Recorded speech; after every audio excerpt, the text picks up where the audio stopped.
What's going on, guys? Billy here, and today we're going to be going through what I believe are the best DJI Go 4 application settings for the Inspire 2. Now this video will be longer than usual, so if you'd like, go ahead and pause it real quick, set up your Inspire 2 and grab your mobile device and walk through the application with me.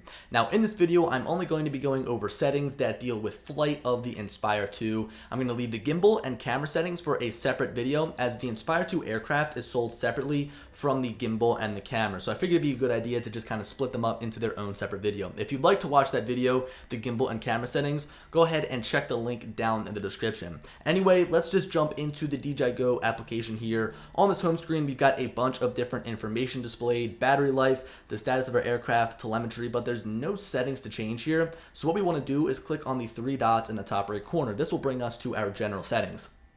Now, starting off at the top, we've got our measurement unit. This is totally personal preference. I've got mine set to imperial because I follow miles per hour, I follow feet, all of that stuff. But if you guys follow the metric, if you're anywhere else in the world other than the United States, you can switch that over to metric. Now, select live broadcasting platform. There's nothing to change under there. Map, I've got show flight route turned on, as this pretty much shows where you've flown on the map. And I like this because if I'm trying to line up a shot, I can try to follow that same exact path. So I've got that turned on. It can prove to be very helpful. Calibrate map coordinates, I've got this turned off. I don't live in China. Cache map in background, I've got this turned on, as this allows the map to be saved on your mobile device rather than trying to pull it down through cellular service. So if you ever lose service, it's definitely helpful. And if you're also using, say, an iPad with no LTE, it's also helpful then. So I've got cache map in background turned on. Now, unlocking license, there's nothing there. That's basically just all your NFC tokens, stuff like that.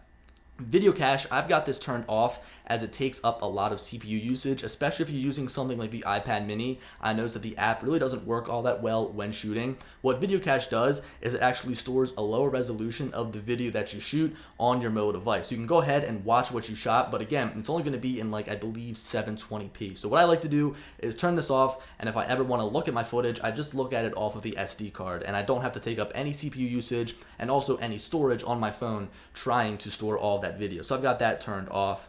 Moving down here, other device name, I just set mine to Billy's Inspire 2. Of course, you guys can set yours to whatever you want. Full screen, I've got this set to double finger. So if we go back to the main screen here and I swipe with 2 fingers, the HUD will disappear. Now you can change this over to, say, single finger if you want to, but sometimes I find myself accidentally dragging across the screen and hiding the HUD when I don't want to. So if I deliberately want to actually hide the HUD, I can swipe with 2 fingers. So again, 2 finger or double finger, sorry, is definitely my preference. After the general settings, the next tab that we have is the gimbal settings. Again, remember, we're not going to be going over that. If you're interested in seeing gimbal settings, check the link down in the description and I'll provide you with a video that I've made on gimbal settings for the Inspire 2. The one thing we can take a look at, though, is advanced FPV gimbal settings. They're not really advanced. You've only got one thing to change, and that's the follow roll speed, or the roll follow speed, which I've got set right there in the middle at 50. I'm pretty sure that's how it came. I don't find myself using the FPV camera all that much. I found that sometimes maybe bumping it up to 70 is helpful. It's beneficial,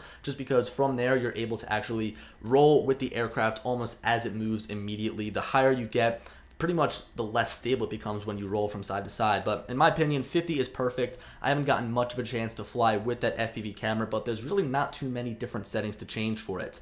So after the gimbal settings, we'll move on to the aircraft battery.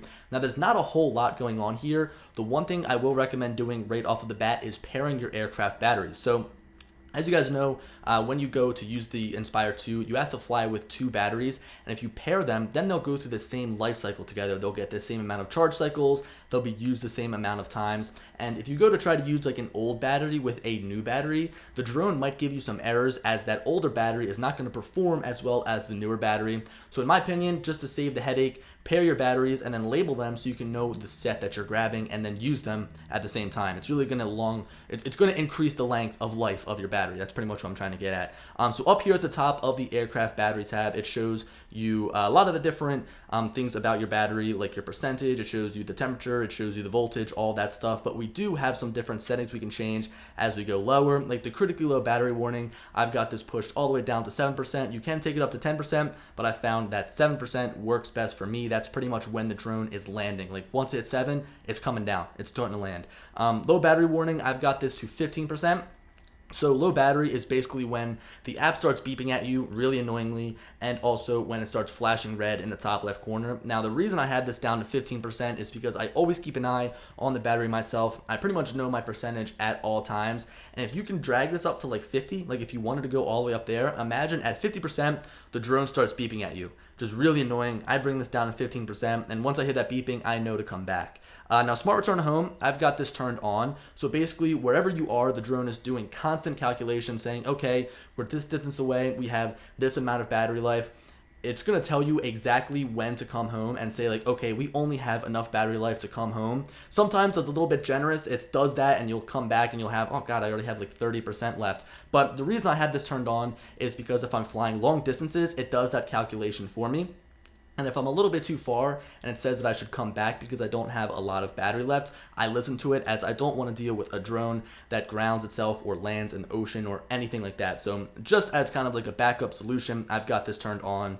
Battery 1, Battery 2 self-discharge time across all the batteries on all of my drones, I've got these set to 10 days. So you can go all the way up to 20 if you wanted to, all the way down to 1. This is more of personal preference, but I know that all of my batteries discharge after 10 days. I'm kind of like a freak, like I know the last time I flew my drones, so I know if I need to charge them or not, if they're discharged or not, and having it down at like 1 day would kind of be annoying. So that's basically all for the aircraft battery. Again, as I said, there's really not too much to change here. Next, we'll go on to the image transmission settings. I have the channel mode set to auto, so it lets the drone and controller kind of communicate back and forth and figure out which channel has the less or the least amount of interference on it. Now, there's a lot that goes into flying the drone. You've got to line up the shot, unless you've got someone doing this with the Inspire 2. You've got to line up the shot, you've got to fly the drone, you've got to make sure you're not near any manned aircraft, you got to make sure there's no obstacles around, those little pesky wires. I mean, all that stuff plays a factor. And just adding one more thing to that, trying to find the best channel is kind of annoying in my opinion. I let the drone do it for me. I've never had to flip to custom. I've never had a problem. It usually does a really good job at finding that perfect channel for you where there's the least amount of interference. Now moving down frequency here, I have this set to 5.8 gigahertz. I try to fly in 5.8 as often as possible. 5.8 is good for short range flight. It's going to give you the best signal. But if you're going to be flying longer distances, I'd say maybe past like a mile or two, I'd go ahead and flip that over to 2.4 gigahertz. That's just the best for long range flight. You're going to definitely get some more interference here. So I would recommend trying to use 5.8 as much as possible. Now, the image transmission settings, I've got this set to 720p. I found that sometimes that video transmission coming back can be a little bit laggy in 1080p, especially flying here near the city. There's a lot of interference. So I try to do 720p. I mean, I'll bump it up to 1080p as often as I can, and I kind of try to do 1080p at first. But if I ever find that I'm getting a lot of interference and my video is breaking up a lot, I bump it down to 720p and it seems to do the trick. So 720p is not that bad for me. I know that it's going to record that full 4K on the actual SD card, and bumping back and forth between 720 and 1080 is really just an on-the-fly decision depending on how much interference there is. Now, there really isn't too much left in these image transmission settings. Of course, we have broadcast mode and enable HDMI. I've got broadcast mode turned on. I never really fly my Inspire 2 to broadcast from. But if we turn on enable HDMI, this is going to enable the HDMI port on the back of the remote controller here, and there's a few settings that we can tweak if we want to. So the photo mode or the output mode, this is basically going to be like what comes through that HDMI, what is going to be seen on the screen that you're transmitting that HDMI signal to. So you can choose the photo image transmission, what's coming straight from the actual camera itself on the drone. FPV live view, so what comes from that little FPV camera on the front. And then also picture-in-picture image transmission, so you can kind of see both at one time. I've never really had to use that HDMI port on the back, but in my opinion, you probably want to do photo image transmission, but it really all depends on what you want to see. The output format, always try to do 1080p 60. That's just going to look the best. You can bump it down if you have to, if you're using maybe like a lower resolution monitor. But I've got mine set to 1080p 60, and really at the end of the day, I turn this off just because, I don't know, I really don't use that HDMI port on the back. So now that we're done with the image transmission settings, let's move on to the remote controller settings. There's really, again, not a lot to change in here. It's kind of like stuff that you get your drone, you set it up for the first time, and then you're good. You never really have to come back here ever again. You can if you want to, obviously. But something like image transmission settings, you go back there probably almost every other time that you fly just to change things around and make sure you're getting the perfect transmission feed coming back to your drone. Remote controller settings, not so much. So at the top, you can choose what this controller is, whether you want it to be off, whether whether you want it to be the master controller or the slave controller. And then also you can choose your authorization code so that when you go and you want to actually pair up a slave to a master remote controller, you can type in that authorization code, which I'll probably have to change mine now that I've just shown all of you guys. Coach mode, I've got this turned off. Again, this is basically only used if you're going to be using 2 remote controllers. So you can kind of like coach somebody on how to fly the drone, which is really cool. That's a feature that you can do with the Mavic Pro, and I wish they brought it to every single drone because it's the perfect way to get someone to learn how to fly a drone. Remote controller calibration, never really have done this. I don't think that there's really a need to calibrate your remote unless you drop it, unless maybe you get it repaired, something like that. I've never touched it. There's really no settings to change there anyway. Stick mode, I've got mine set to mode 2. It's personal preference. Mode 2 is the default, I believe, although I've heard of some other people say, I think like, oh no, I like mode 3 because that's how I fly helicopters on Xbox. And like, if that suits you, that's perfect. I use mode 2. I'm pretty sure probably like a majority of the people use mode 2. But at the end of the day, this setting right here is really what suits you. Let's see, moving on. This is pretty cool. Now, no other drone has this. No other DJI drone has this. Charge mobile phone. So you can choose whether you want the remote controller to charge your phone never, whether you want to charge it continuously no matter if the remote controller is on or off, or if you wanted to charge it smartly. So that's basically depending on whether the remote is turned on or off. So when it's on, it charges. When it's off, it doesn't. And this is awesome. Like, when I'm flying with my iPad, I'd rather my iPad not be charged, so I turn it off. I hit never, right? But then let's say I'm flying with my iPhone and it's dead. Let's say I've got like 10% and I want it to charge, then I can hit continuous and always get a charge from the remote controller. So I find that really cool. I find it, I mean, there's just so much customization really here with the Inspire 2, and this is just really the icing on the cake. I know it sounds so dumb to get so hype over something so small, but okay, moving on, button customization. This is the last thing we have under the remote controller settings. You've got the C1 and the C2 buttons on the back. You can customize them to do whatever you want, and these two are the most important in my opinion. Sensor autofocus, so that before I take a picture, tap it, make sure everything's in focus, boom, shoot it. Whenever I'm shooting a video, I can go ahead, tap the focus, make sure it's in focus, boom, I'm good.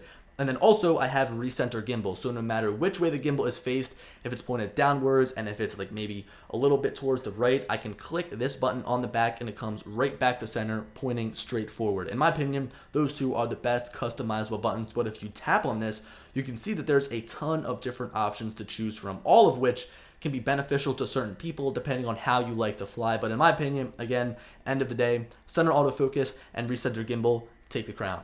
Alright, so now that we're all wrapped up with the remote controller settings, it's time to move on to the visual navigation settings, which is the tab that has to deal with all of the different sensors located around the drone that help it fly. So the first one is enable visual obstacle avoidance. I've got this turned off. I don't fly with obstacle avoidance. I know a lot of people are probably gonna be like, why?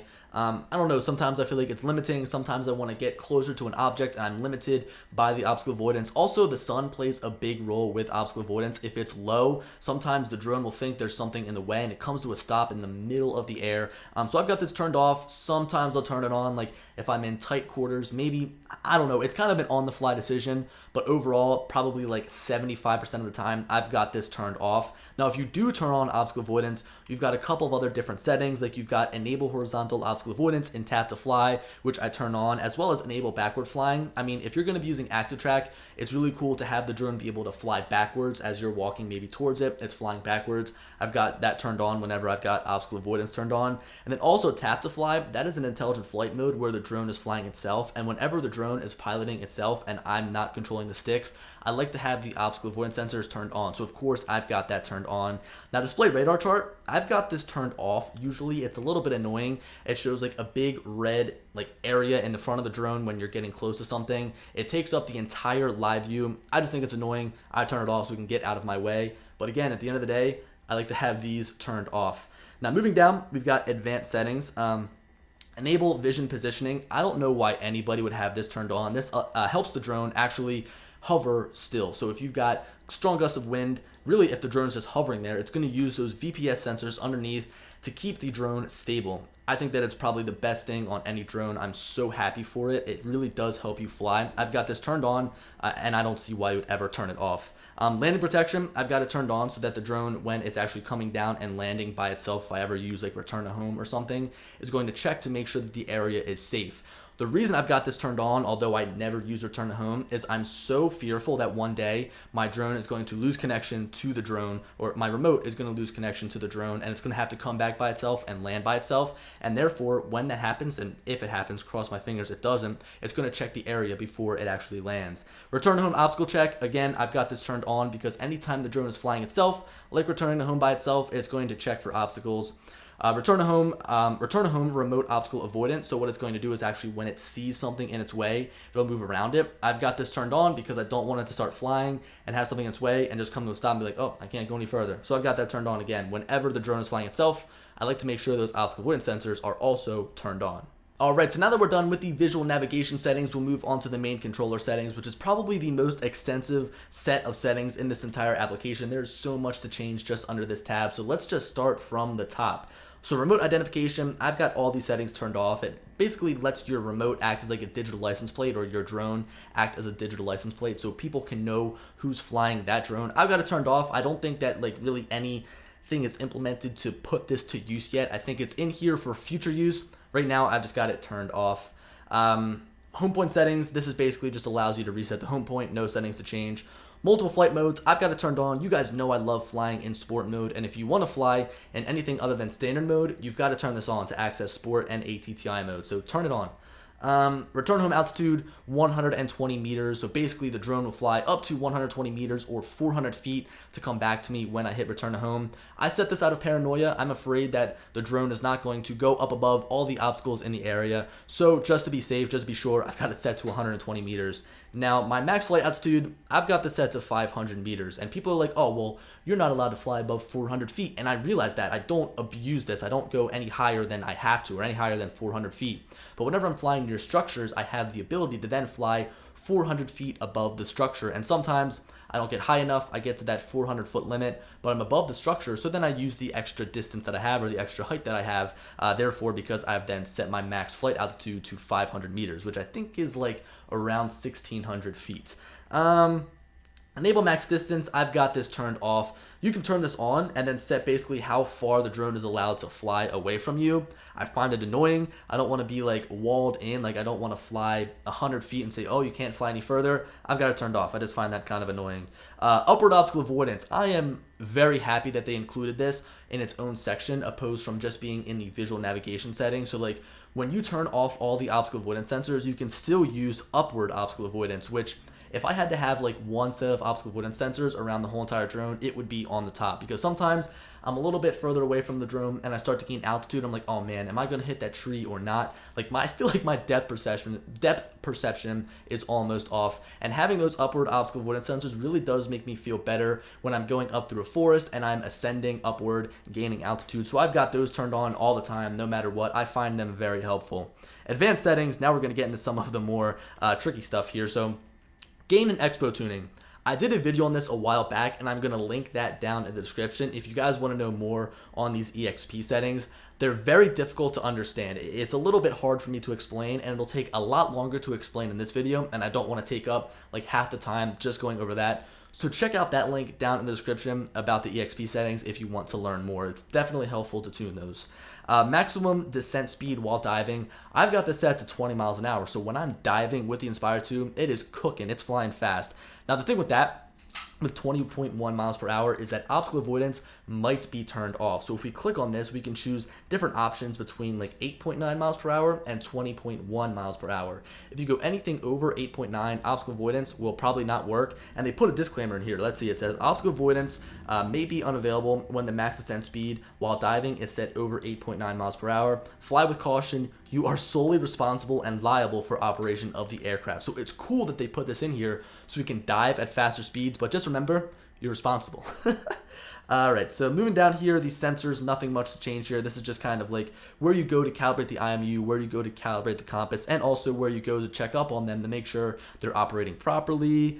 Alright, so other remote controller signal lost. I flip-flop between hover and return to home. So whenever I'm outside, whenever I'm flying outside, which is like 99% of the time, I use return to home. So if I lose signal, it comes back to me, all is good.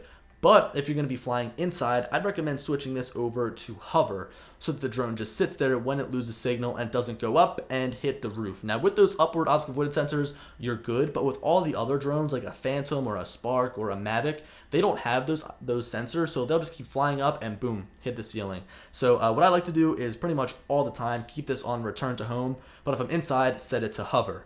Now quick spin, this is where if you reach the end point of your gimbal, so when you go to rotate it all the way around, it won't go a full like 360 degrees. It doesn't keep spinning. What it does is it comes to a stop, and when it comes to that end point, the actual drone will rotate really quickly so that it doesn't hit that end point. You can continue to spin. Now, I found a really cool video explaining this a little bit further, which I'll link down in the description. It shows, it's like a minute long, I think, and you can see how quick spin works. I've got this turned off. I don't usually yaw all that much. I don't rotate my gimbal all that much. But if you guys want to, you can turn it on, test it out. In my opinion, I think it's just best to leave it off. Automatic landing gear, I've got this turned off. This was actually driving me crazy.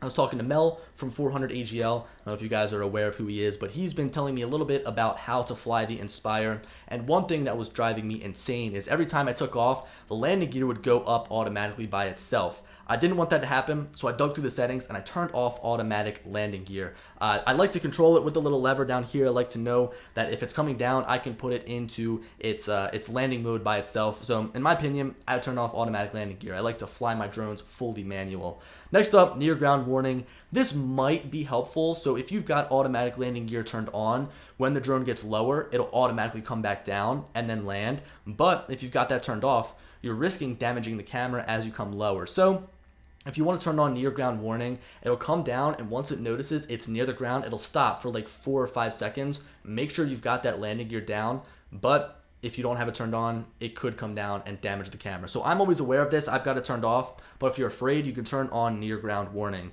Now, stop motor method, I've got do not stop in air. If you switch this over to, let's say, CSC, it's going to allow you to stop the motors mid-air, which is a safety feature. I know it sounds crazy, but like, if your drone is, say, spinning out of control in the air, let's say you're near something that you shouldn't be, you can just have the drone fall from the sky. So I've got this as do not stop in the air, but if you want to have that option to stop the motors while you're flying, you can if you want to.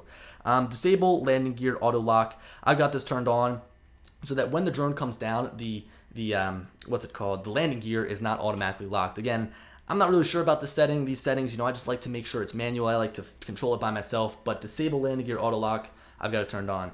So that's basically it as far as all the settings are concerned. Again, guys, remember, I'm going to be going over the gimbal and camera settings in a totally separate video. If you guys want to watch that, go ahead and check the link down in the description, and also check the link if you're interested in the EXP settings. But guys, I hope you enjoyed this very long video. I'm totally out of breath. But guys, hope you enjoyed, and as always, I'll talk to you later. Peace.